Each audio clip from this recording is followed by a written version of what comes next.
মেয়ে করে নিয়ে সাজতে হচ্ছে, কতটা অ্যাডজাস্ট করে ব্যাপারটাকে। কতটা কোনো কাপড় নেই, কতটা অ্যাডজাস্ট না, মেয়েকে কোলে নিয়ে সাজতে হচ্ছে তো। এরকম লোকও তো চাই। হ্যাঁ এসব চাই লোকে। এসব তো লোকেই চায়।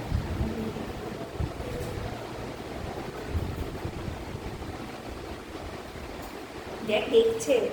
ওই জন্যই নিলাম ওকে, কারণ ওইগুলো বেশ ইন্টারেস্ট আছে আমার। বাবা এত হাসি দিলে তো আমার আমি বড় পাগল বলছে হয়ে ভিডিওটা যাবো। নিয়ে নেবে, শেষটা আমি করে দেবো। এত নিলে, এত যদি হাসু হাসু করো আমি তো পাগল হয়ে যাবো সোনা। দেখ দেখছে, দেখেছি একবার তাকাচ্ছে এদিকে একবার ওদিকে।